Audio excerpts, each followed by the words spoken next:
MedBricks Webcast is a new kind of healthcare media channel to break the silo mentality and foster interdisciplinary thinking. Our mission is to fill that gap and to create a curiosity through different lenses, tapping the passion that guided the historical figures in medicine and bringing present-day groundbreaking research to the front lines. We interview physicians and leaders in the industry about present-day healthcare challenges on our live programming. Welcome to the MedBricks Webcast. I'm the host, Ramana Annamaraju. I'm the host of the MedBricks Webcast. We have an excellent program today. I'm going to talk with a board-certified psychiatrist, Vanessa Vélez. I love that name. It has a tune to it, rhyme to the Vanessa Vélez name. She's a board-certified psychiatrist. And then after that, I'm going to present a topic on something interesting, observer and observed, in a quantum physics concept. And it is very related to the medicine also. A lot of quantum physics concepts, conceptually you can apply into the medicine. I'm going to show you a little bit about that. But, I saw actually I saw a movie in 2011 or something, sometime. It's called a movie called Dangerous Method. Kyra Nightingale. It is about the Carl Jung, this philosopher and psychiatrist Carl Jung. He was treating a Russian woman. He wanted to apply all his methods to this Russian woman of the Sigmund Freud methods. Sigmund Freud method is all about the sex, nothing else. He talks about sex and he practices sex. So he thinks that all the mind is something related to the sex. So I saw that movie. I'm pretty sure Vanessa Vélez and a lot of psychiatrists don't agree with that one, but that he put a very convincing argument. Carl Jung actually met Sigmund Freud after that, but it's interesting. So we pass to that stage beyond sex, and psychiatry merged with the neuroscience, and it is developed quite a bit now. So, without further ado, the Dr. Vanessa Vélez is a board-certified doctor. She's a board-certified doctor from Geisinger, Pennsylvania healthcare system. It is a huge system. She's a California's board-certified psychiatrist. And then, she has a very interesting story. As a psychiatrist, you just look for the soul. I wrote nice things about her. I was very impressed. She went on El Camino Santiago Trail that's the disciple of Jesus Christ. His name is James, I think. I don't know much about Christianity, but he took a trail of all the pilgrimage across the mountains of Spain and France. So she took with the walking, a long walk. I don't know how long it took. We will ask her. And then it is she went through walking that path to see self-realization or some understanding of the forgiveness of the Christianity. After that, she went on to Sadhguru in India. She went to India to spend time with the Sadhguru. Sadhguru is the Isha Foundation. He is a very popular guru from India now, presently. He's from the same state as mine, southern state. And then she went to Ramadas. She followed a lot of Ramadas teachings. So let us talk with her. She is exposed to Hinduism and Christianity quite a bit. And without further ado, let me bring Vanessa Vélez, Dr. Vanessa Vélez. Welcome, Dr. Vanessa Vélez. Thank you, Ramana. Thank you for having me. I'm excited to be here. Thank you so much. Let me ask you a little bit. Give me your background a little bit. I was telling you, so you can give me some journey about that, how you became a psychiatrist, the journey through the process. Yeah, so I, like you said, I'm an integrative and holistic psychiatrist, and I originally thought I wanted to be a surgeon. And then in medical school, I went into my psychiatry rotations, and I just fell in love with just talking to people one-on-one, diving deep into their story. And I decided to do that for residency. And in residency, I just really enjoyed outpatient. And I decided to start my private practice, soul psychiatry, to really integrate the mind, the body, and the soul not just seeing a person as a diagnosis, but seeing them as a whole person, and really thinking about them in a holistic lens. So using the best of traditional medicine with medications when needed, and also using wellness, mindfulness, meditation, yoga, nutrition, joyful movement. So really taking a really broad lens to mental health.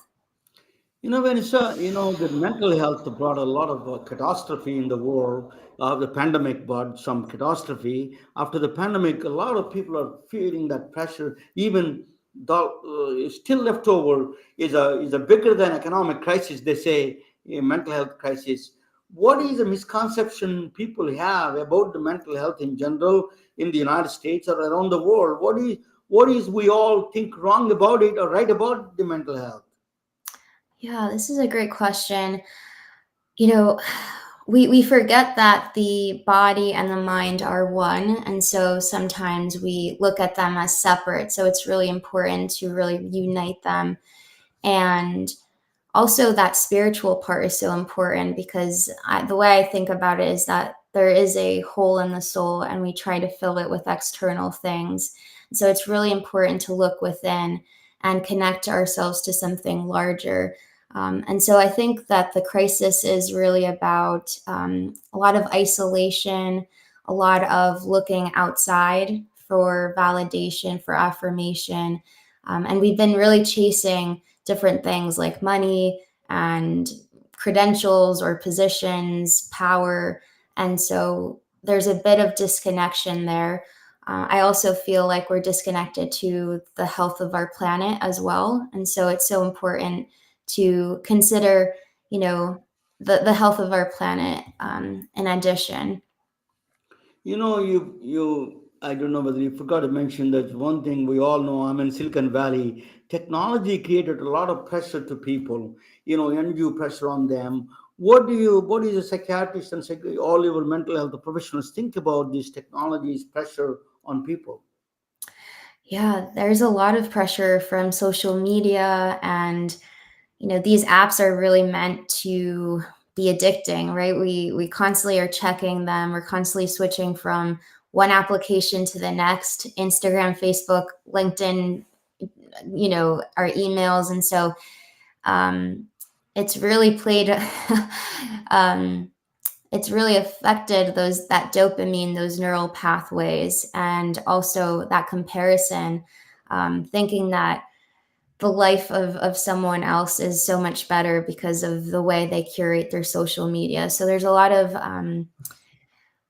comparison, and also the sense that, again, money and vacations and all of this is going to bring happiness, and there isn't really a sense of authenticity. The human life is really one of great joy and also of great suffering. And so on social media, we don't see people necessarily crying or posting about their worst days. And so I think there's an altered view on what it is to be human. And the reality is that there is a lot of pain and a lot of suffering, whether it be, um, you know, difficulties with our own health, with our mental health, family situations, social situations, our workplace.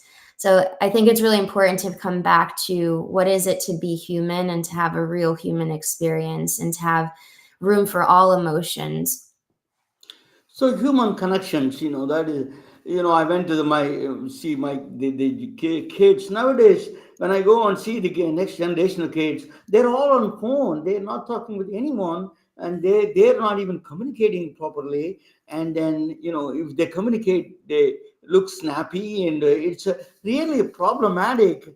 You can see that mental health struggle right there, right in front of you. What do you suggest? How do you, as an association, as a all general psychiatrist in general, what do you think about this social media influence on these kids? What it's doing, and are you expressing the voice against this kind of encroachment in a human spirit? Yeah. The way I think about it is I feel like social media is like the new cigarettes. Like, back in the days, everything like smoking cigarettes was really cool. It was the newest thing, but we didn't know that the long-term effects of it. And we're using social media in a very unregulated way. And so I think it's really important to have those limits, and especially as parents, to limit the age of when their child gets their first phone or first electronic. I think it's also important to put the phones away at a certain time, especially a couple hours before bedtime. Also, having a little bit of maybe a basket where everyone puts their phones at dinner time and you just put the phone there. And it really does play with our brains, though, because it's almost like an itch that you have to scratch.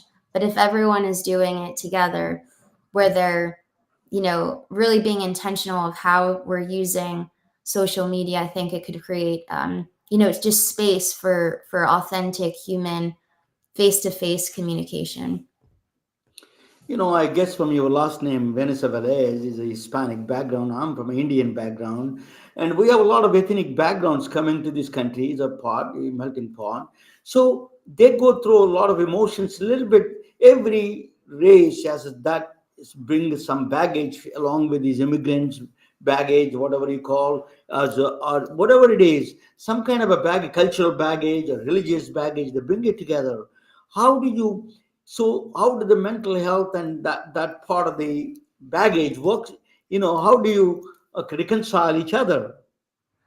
Yeah, I really think it's important to think about the ancestral trauma that we bring, right? And thinking about epigenetics and thinking about how we really inherit that trauma. So from, South America, Latin America, Central America, it's important to think about um, what happened with the conquistadores and the colonization and the slavery, and thinking about all of the tarnish, really the murder of the people and the land. And I think it's so important to remember that we still carry that trauma in our DNA.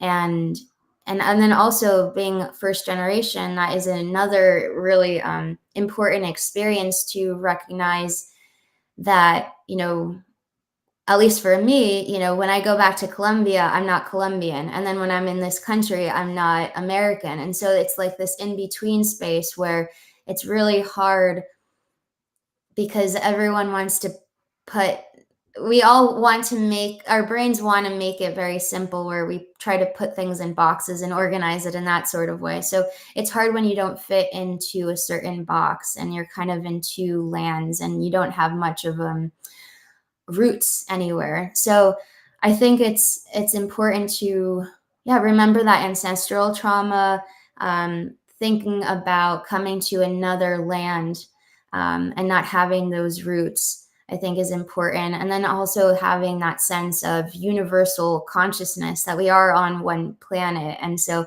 we're all human. And then embracing our strengths and our opportunities in our culture.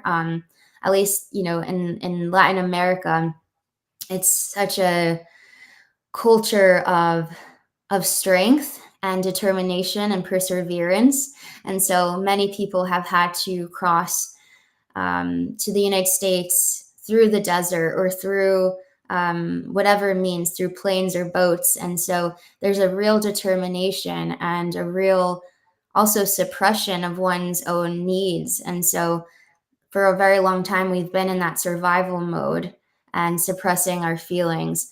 And so now we're in this place where we are very comfortable. A lot of us may be comfortable. We at least have the basic needs. And so now we're really thinking about, and we have the mental space to think about that trauma that we've inherited or the trauma that we've experienced. So there's definitely a renaissance of mental health going on.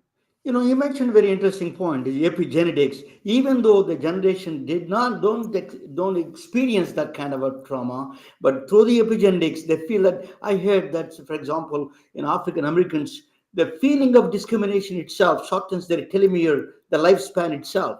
It's kind of a we carry these genes indirectly that trauma without even experiencing it. That is a tell us a little bit about that. You just mentioned that.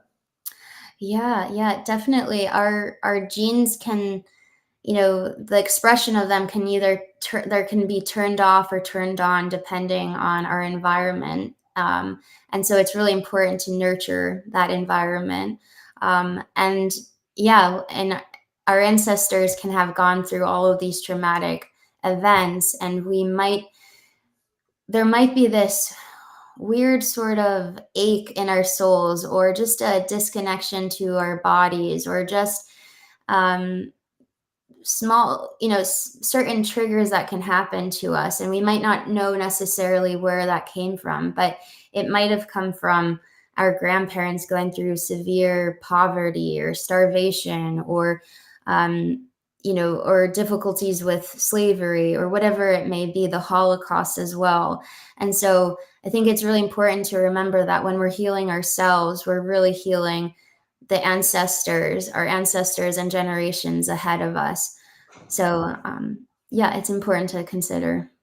So let us talk about the little bit switch gear about the tele treatment parts of it. Let us see what are the tools available for psychiatrists and mental health professionals. What kind of tools you have to treat this mental health? First of all, recognize them as a disease. Then you need a seek the treatment or seek the help. And then second part is what are the options available? Tools available for you as a psychiatrist.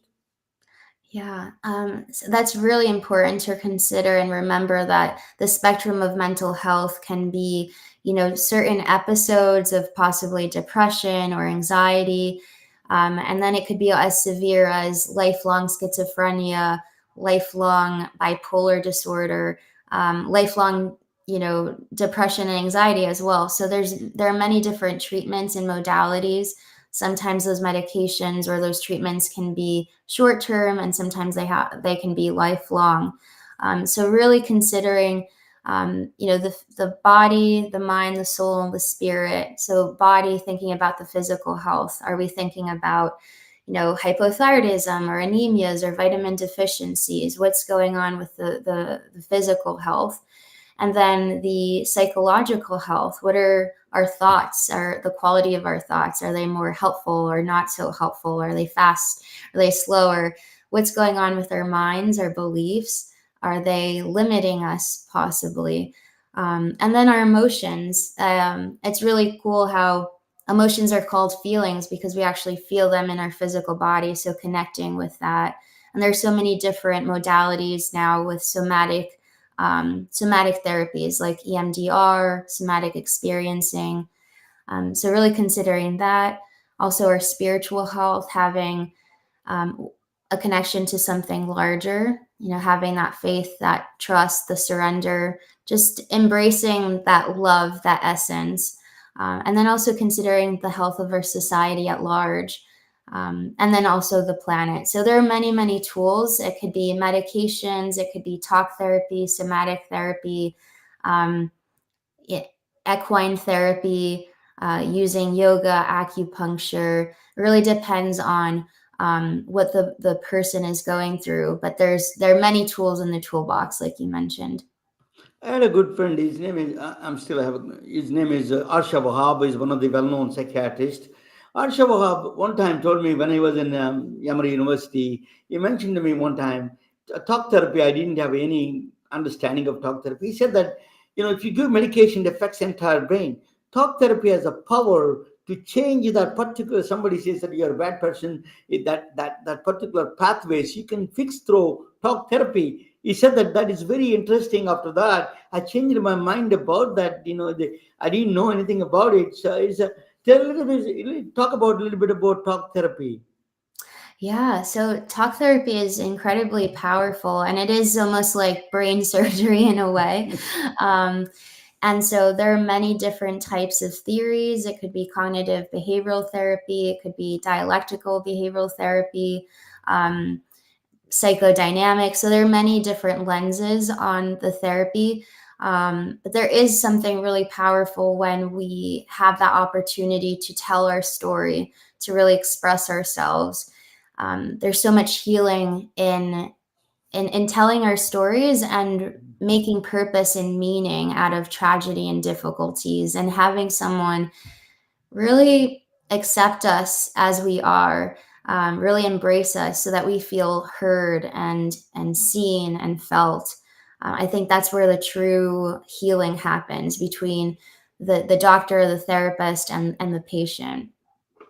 Talking about stories, Vanessa, I'm going to present the story. Really, talking about stories. This is a story about talking about stories from scientific point of view. Let me present that, and we come back and we can talk and ask you where you're at and how can people can reach you, and then ask about the treatment options like a 12-step therapy and some of your opinion on that one and how you can reach. Let me present my topic. It is about the stories about story. You just mentioned that's the right way to bring this topic, and let me you and me watch together, okay? So that I will bring you in the sidelines. Okay, this is Dr. Vanessa Velez, a board certified psychiatrist, from California. Okay, now I'm going to present a topic on stories about story. That's a scientific story about scientific stories. It's very interesting. So it's a very deep mystery between in physics, particularly. It's bothering a lot of. It still is a big problem for us between the relationship between the observer and observer. You know, Vanessa, you can jump in anytime. I have no problem. Don't worry about interrupting. You can join anytime. Okay, conversation. I would like that actually. So anytime you want to say something, that's more than welcome. So there is a deep mystery there. I'm going to talk about some kind of a story here. Is Vanessa and Diana are friends, and they are in a room. They see a apple on the table. One apple on the table. Okay, they're friends. They're in agreement. There's a one apple. They can cut it in a half, and they can eat of the slice. That's that's the French do, right? But I enter into the room. I see three apples, same place. I see three apples on the same table, same room. I see three apples, a different number. I see. They see one apple. I see three apple. What is Vanessa is going to do? Going to call me institutionalized, sending me to the mental asylum, right? She's going to say, Diana, we need to send our friend Ramana to the mental health hospital, right? Because I see different. But I can tell you there is something extraordinary defense I have. That is called a bizarre Unro effect. It's oh yeah, sorry. I went to it's called a Unro effect, bizarre. It's a very strange. It's a Canadian physicist in 1970s through the quantum mechanics equations, because quantum mechanics is proved to be 24 decimal points. Everything is correct. The economy, three-fourths of our economy runs on the quantum mechanics, actually, quantum physics. So quantum physics, through the equations, he said that you can see two different observers can see a same reality two different ways. For example, you see, he was giving an equation that is a moving observer can see in a same room, same place, a thermal bath. You notice it's where a stationary observer sees no temperature, but a moving observer see a thermal bath. You notice it's a temperature up in the same room. So somebody, same event, they see two different outcomes. Do you understand? That is so bizarre, so fascinating, this effect. They has not proven yet. Everybody is trying to prove it. There is a lot of experiments are being done or working on it.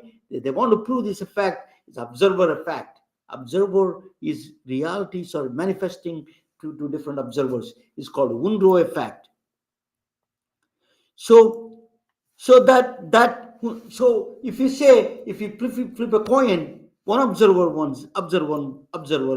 sees head, observer two sees tail. Two different outcomes. So there is no objective reality there. It's all observer dependent. That's a very strange kind of way of thinking, looking at the events. We are all in our real lives, we see one object, one reality, and that is all there. We never see different ones.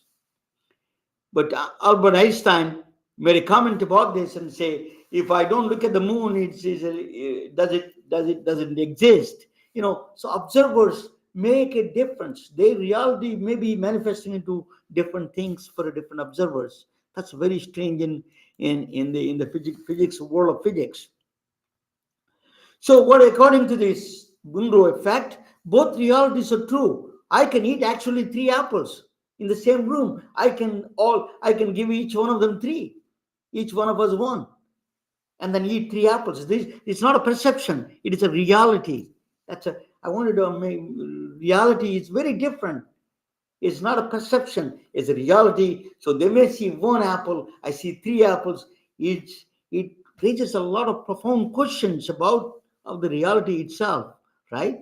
So because I see 3 apples, they see 1 apple, I can eat 3 apples, they can only split that apple.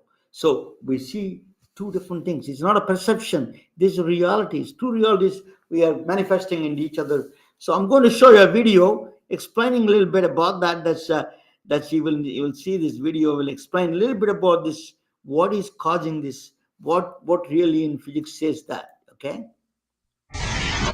And here we are, the granddaddy of all quantum weirdness, the infamous double slit experiment. To understand this experiment, we first need to see how particles, or little balls of matter, act. If we randomly shoot a small object, say a marble, at the screen, we see a pattern on the back wall where they went through the slit and hit. Now, if we add a second slit, we would expect to see a second band duplicated to the right. Now, let's look at waves. The waves hit the slit and radiate out, striking the back wall with the most intensity directly in line with the slit. The line of brightness on the back screen shows that intensity. This is similar to the line the marbles make. But when we add the second slit, something different happens. If the top of one wave meets the bottom of another wave, they cancel each other out. So now there is an interference pattern on the back wall. Places where the 2 tops meet are the highest intensity, the bright lines, and where they cancel, there is nothing. So, when we throw things, that is, matter, through 2 slits, we get this, 2 bands of hits. And with waves, we get an interference pattern of many bands. Good so far. Now, let's go quantum.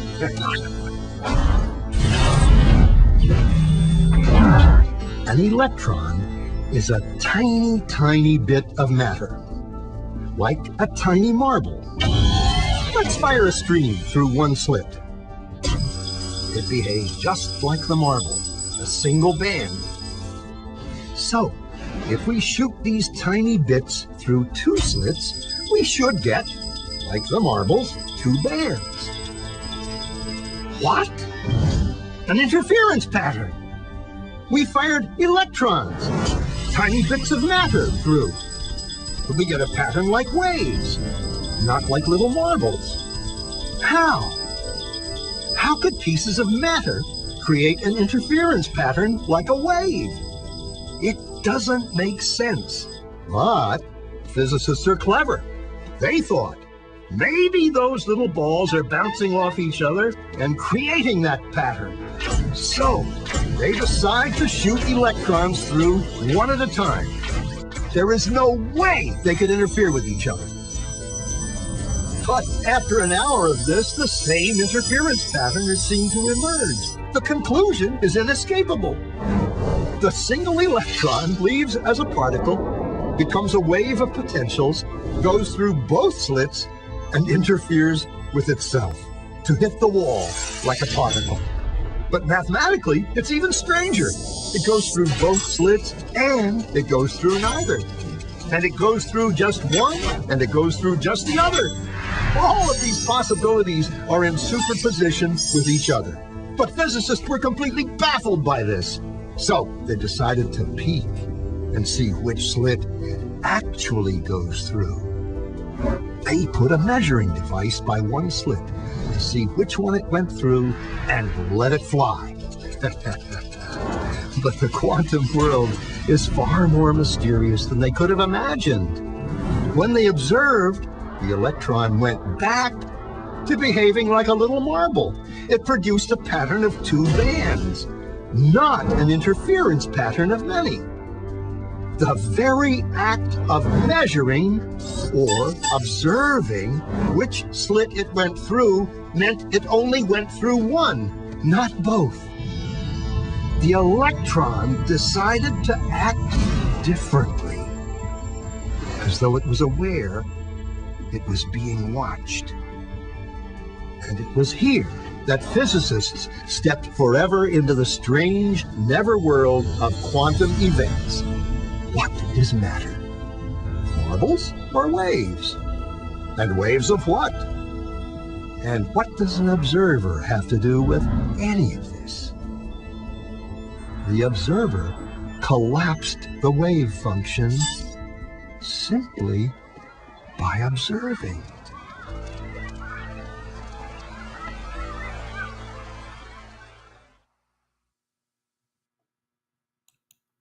So that is a double way, that the double slit is 100 years, more than 100 years old, still is a puzzling problem for the physicists. It's a very nagging and puzzling problem they call a measurement problem. So if we have what is a measurement problem? I tell you what are the questions it came out. Is when is the wave is going to collapse into the particle, and the wave function collapse into particles? When is exactly is doing it? Does the wave function actually collapsing? Or is collapsing in our brain? It's not collapsing at all. It is happening in our brain, in our consciousness, it's collapsing. The second question is, who is a conscious observer? Who is the conscious observer? Cat or dog watches, does it collapse the wave function? All these questions. Then a conscious observer is necessary, that the wave function collapses, or all these, the several questions. What constitutes the measurement? Just recording it or just watching it? How do you define a measurement here? This is called a huge problem in physics, measurement problem. We are nagging with this problem. A simple 100-year-old experiment is giving you a humongous problem in the physics.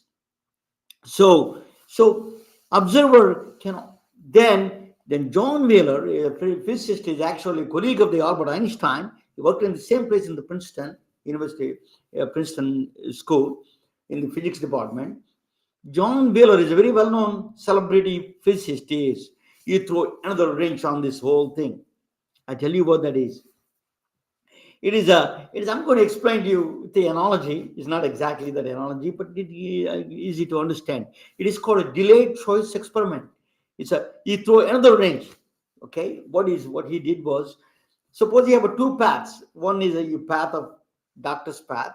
Your father is mother is telling you go become a doctor. Your father is telling you become a lawyer. Your father is telling you become a lawyer. Mother is telling you to become a doctor. So you have not decided yet. But there is after college you have to decide it. Before the college you have to go either pre-med or pre-law, whichever it is. You have to decide it, right? But so they call if you're an Indian or if you're some kind of a monk, you wanted to ask about the astrologer, some guru, what my son or my daughter is going to become, a doctor or a lawyer, that's in general.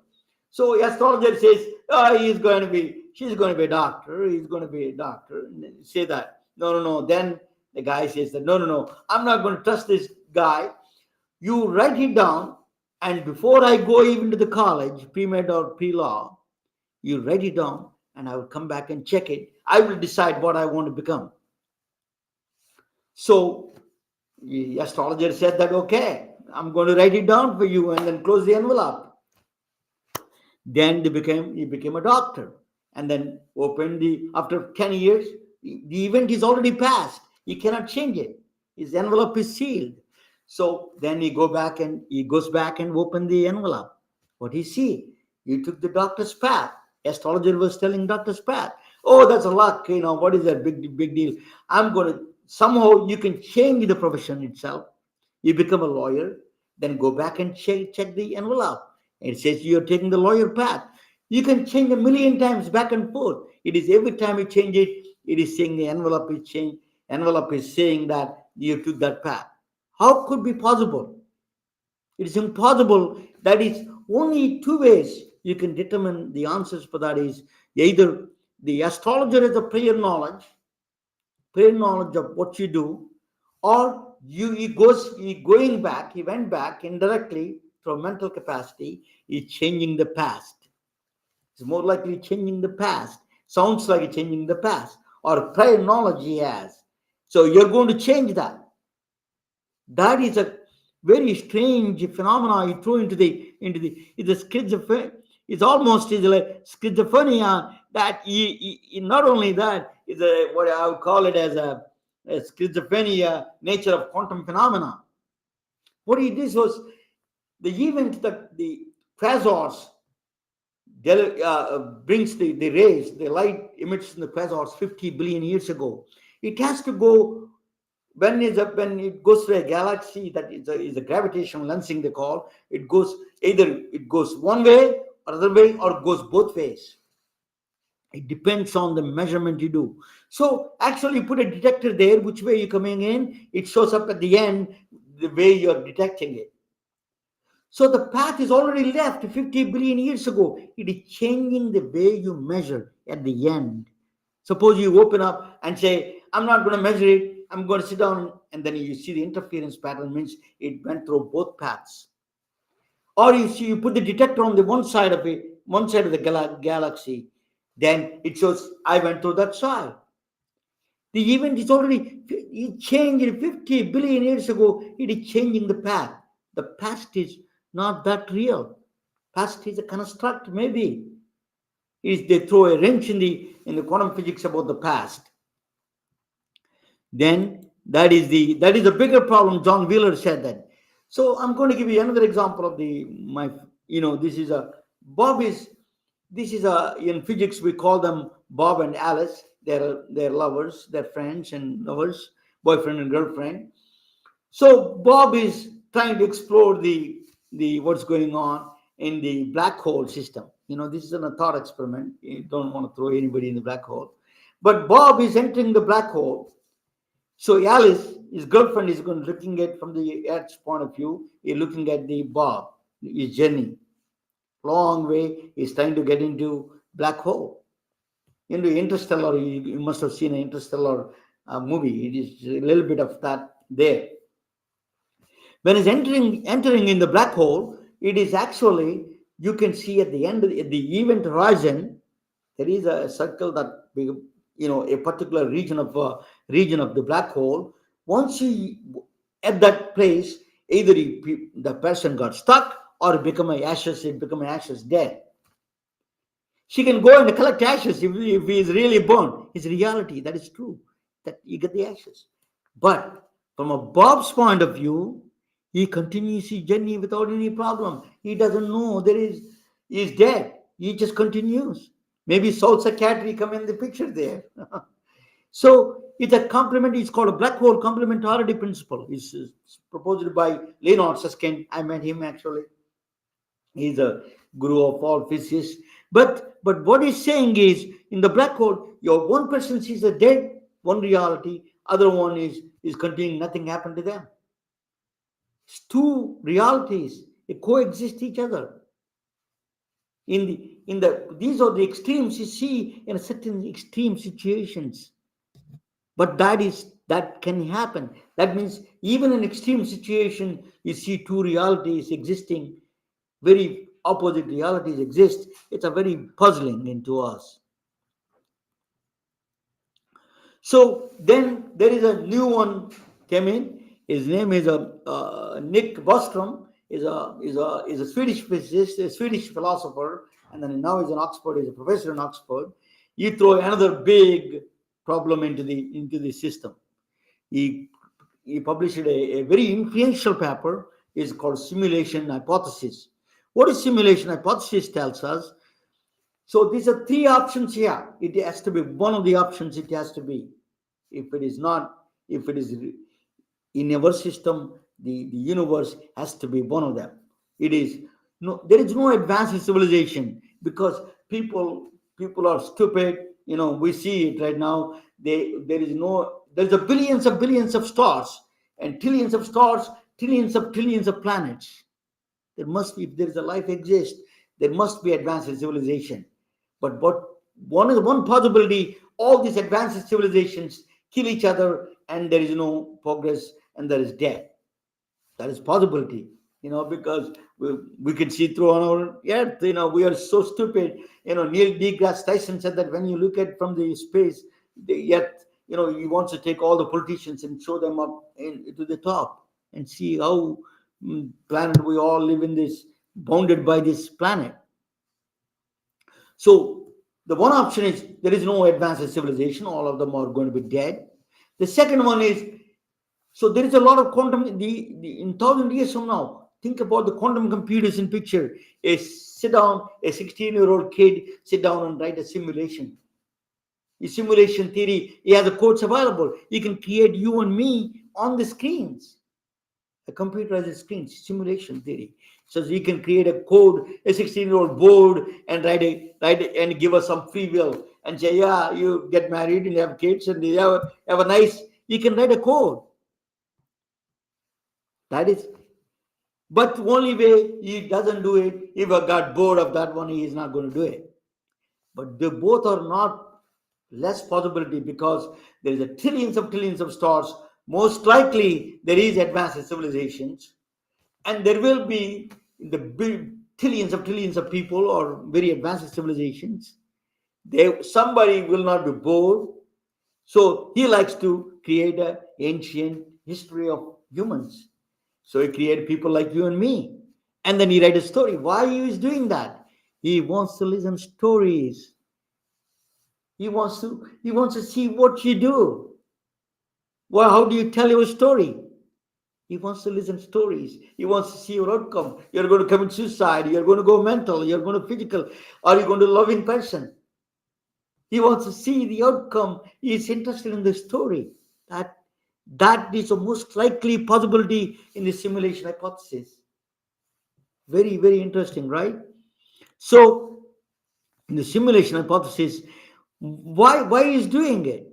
Is why is doing this simulation hypothesis? That the simulation hypothesis is code is available already. So he wants to listen.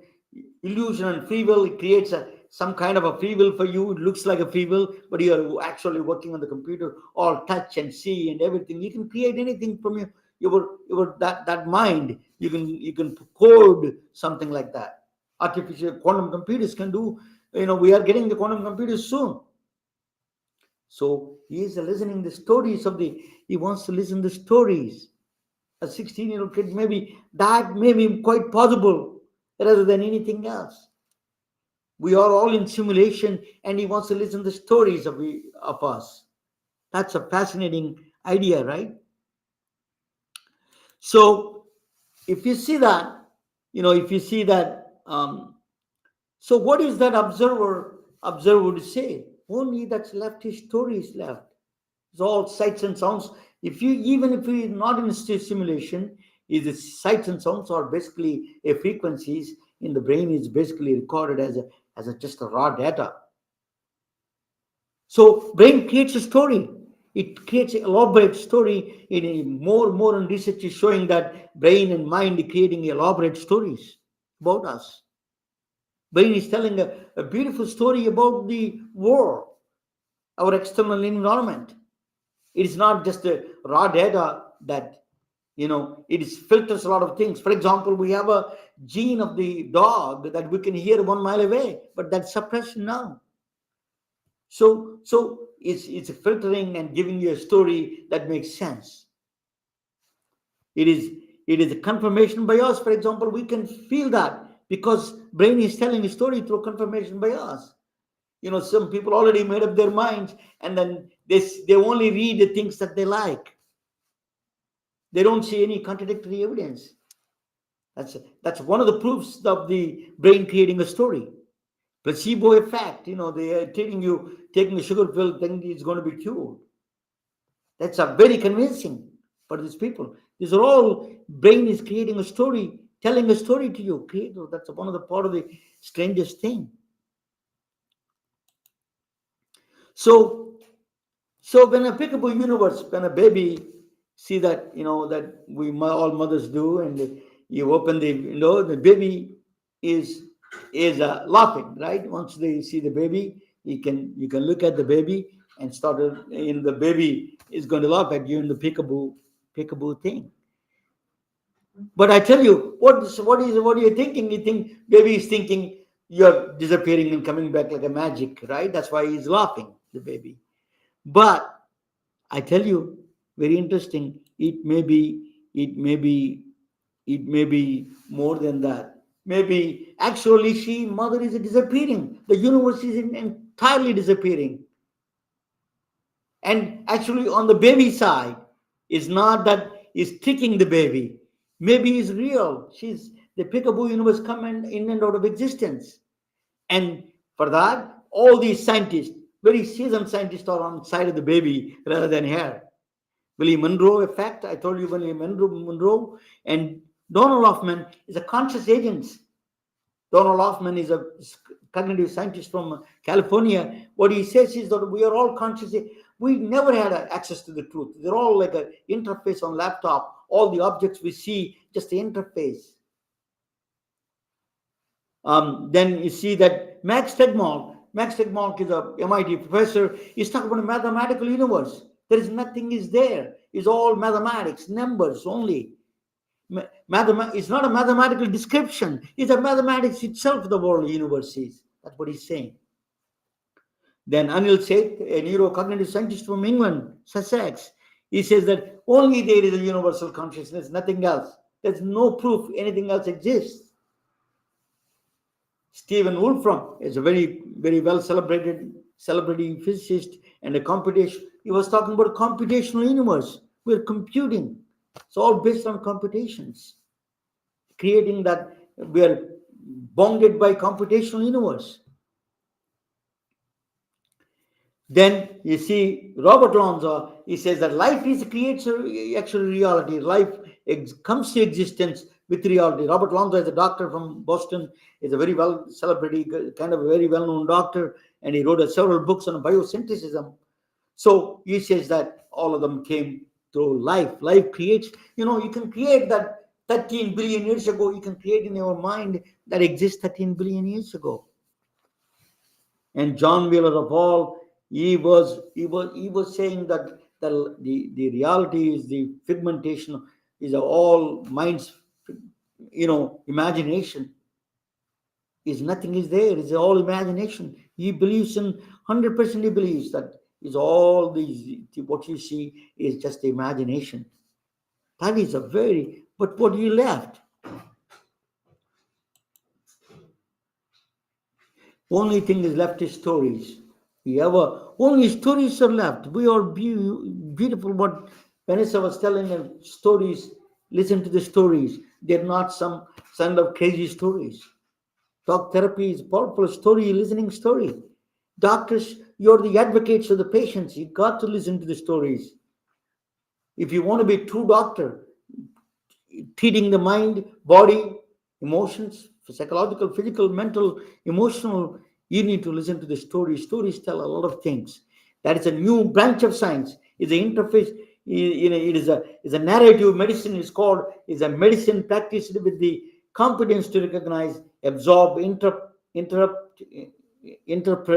and be moved by the stories of illness.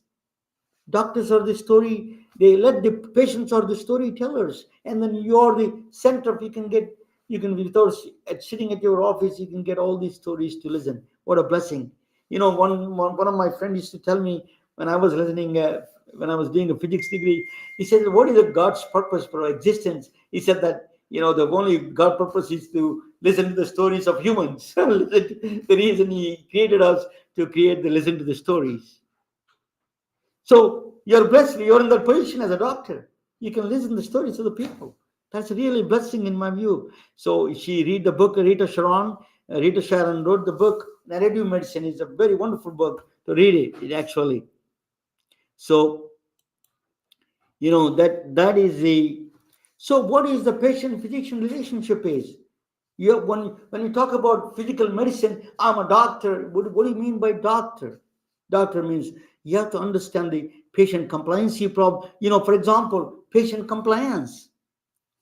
If I am listening if you listen to the story, if you tell my daughter tells me, Dad, don't eat this particular sugar things, I won't eat. If a doctor telling me, I may not do follow exactly. So compliance is a relationship. If you're listening to the story, what their loved ones may be forcing you bring them, the loved ones, to the table and say, you need to comply for this. Patient-centered care, mind-body connection, Vanessa was talking about, is a cosmic connection that you have. Placebo effect, all the shared decision-making, all of them together, that is to be the true medicine, practicing true medicine in my view. Just if you want to practice the way the traditional one is talking about, Silicon Valley is going to eat you over. But you need a physician in a position to do entirely different, a new kind of medicine you can practice. This is the practice. Listen to the stories and humans, and then human-centered approach. Nothing can beat that. Thank you for listening. I'm honored to have you listening to this one. Thank you so much. So John Wheeler said at the end, I tell you what John Wheeler said.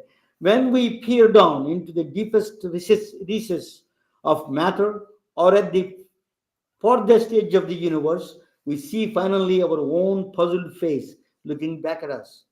One of the most prominent physicists saying that. He's talking philosophy. He said that either you probe into the electron microscope all the way to the bottoms, and the electrons and protons and neutrons and quarks, or you go all the way to the universe itself, beginning of the universe, microbe. You can go galaxies, planets, all of them. You will see, you may be wondering at the end, it may be looking at your poker face of yours, laughing at you. And all is done, and when all is said and done, only we are left with the stories. So let us make them beautiful, and you're the part of that big player in that one. Thank you for listening, and let me bring Vanessa to the table. Hi, Vanessa, how are you? What do you think? Oh, that was beautiful. Yeah, thank you for sharing that. There were many concepts that I didn't quite understand, and it brought me back to physics in undergrad. But I loved how you tied these concepts to medicine and the power of story and making meaning. And you had mentioned about the past as a construct, and I think our past sometimes can haunt us through tragedy, and so retelling the story and shifting out of that victimhood and going into the empowerment, but going through the grief and all the stages of the sadness, the anger, the just the confusion of it all, I think is so important. Not bypassing the emotions, but really using our story to empower us. And you mentioned about the power of relationship, and that is the thing that ties us together. Our suffering, our pain, our joys, our celebrations, all of that really helps us to humanize each other. And so I think it's important to remember that when we look at each other, we're really looking at ourselves, and connecting that, what you said about the micro and the macro. What's below is above. And so, thank you so much for sharing your wisdom and your intelligence with us, so that we can really bring this into the patient encounters, because it's really about having that patient, human-centered care. Absolutely. So, Vanessa. So tell us a little bit about you, and then what is your plans? And you do tele psychology, the teleconsults that you do right now. Yes, yes. So my practice is called Soul Psychiatry, and I see patients virtually through telehealth. And it really is that holistic lens. So I treat depression, anxiety, existential distress, spiritual distress, ecological distress, and I really help people find inner peace, really connecting to themselves and doing that inner work. And I use talk therapy, some somatic approaches, so connecting to the physical body, and then of course medications when needed, and those holistic approaches. So I do have my medical license in California. So if anyone would like to have a free consultation, just to see if we're a good match, they can contact me through my website. There's a request an appointment form and booking. What is your website? What is your website, Yeah, Vanessa? so it's VanessaVélezMD.com, VANESSAVELEZ. Let me put that in. Actually, you could have. This is one thing I needed. Forgot to do that next time. VanessaVélezMD.com. That's what he said. Yes, that's correct. Vanessa Vélez, MD. I'm just putting your web address on the people can. It's very easy to remember anyway. Your name, right? MD.com. Yeah. That's just I'm making this thing. Then they can see. Okay, I think they can see your name now. I think. Oh, perfect. Thank you. Yep, that's it. Yeah, thank you so much. Vanessa, you are truly traveled around the world, undersea exposure to the different spiritual backgrounds, and it's truly an honor for me to talk with you. Thank you so much for coming on my show. I'm truly honored. Thank you, Roman. I really appreciate what you're doing and really bringing in spirituality, the sciences into medicine. So thank you so much. Thank you all. Thank you for coming to us, and thank you for joining. Tomorrow we have an excellent guest, and they're joining from actually Ecuador. The two guests, they're going to talk about a blue zone diet. You all, that you need to pay attention to the blue zone diets. We all, nutrition is as important, right? Vanessa, nutrition is extremely important in the psychiatry, also in the mental health. Thank you all. Good night. Good night. Bye. Thank you. We are retelling their stories through our printed designs that can be worn on t-shirts, printed on conference bags, and endless other promotional materials. Daily Wear for Medicine is the first ever of its kind to create curiosity in medicine through visual art. We at MedBricks are celebrating unsung heroes of the past who made enormous contributions to the field of medicine through our unique campaign called Daily Wear for Medicine. You can wear it, carry it, and give it